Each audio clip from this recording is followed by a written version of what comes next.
I've seen a bunch of different styles of roguelike games over the last few years, and there's a new one called Tumbleseed that changes up the formula once again. But does this game have the right balance to be enjoyable, or should it just roll itself down a hole?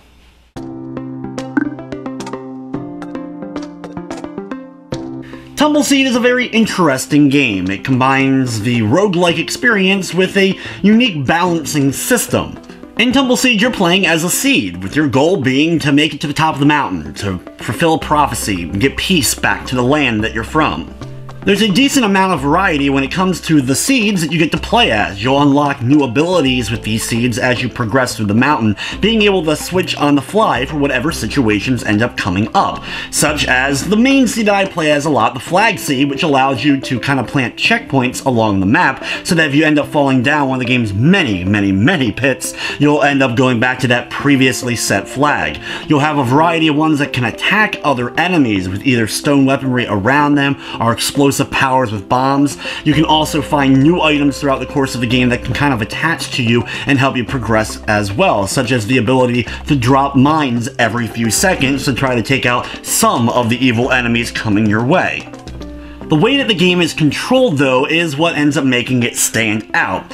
You move the seed by a long balancing platform. Using the left and right sticks tilts the left or right side of this balancing platform, causing the seed to, of course, roll all around. With your goal, of course, being to work your way up the mountain by navigating all around the enemies, as well as all the tons of other hazards like pits, spikes, and the like, so that you'll be able to make it to that next area.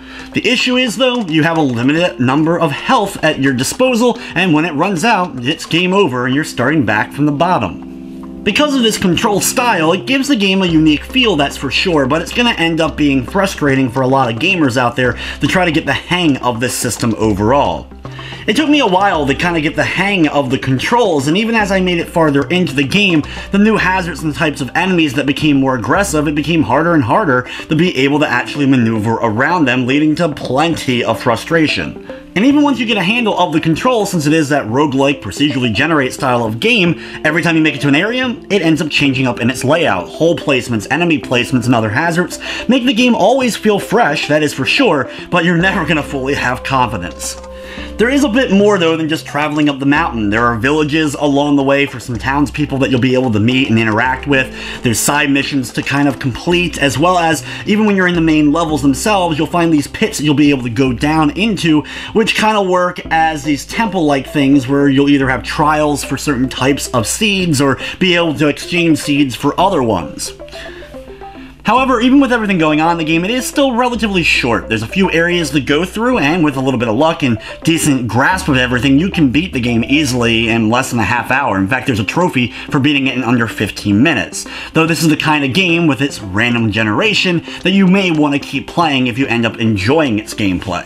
From the technical side of things, though, the game did run smoothly. I didn't run any major glitching, crashing, or slowdown of any sort.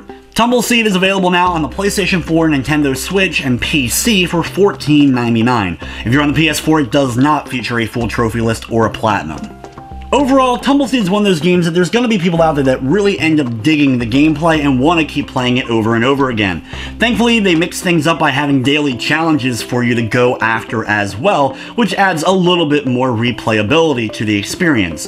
However, if you don't end up digging the control style, you're probably just going to end up getting frustrated or not even want to complete it for the first time. In the end, though, with everything said, I'm going to be giving Tumbleseed a 5 out of 10. But anyway, guys, that's going to wrap up this review. I'd like to thank you for watching, and of course, I hope you enjoyed.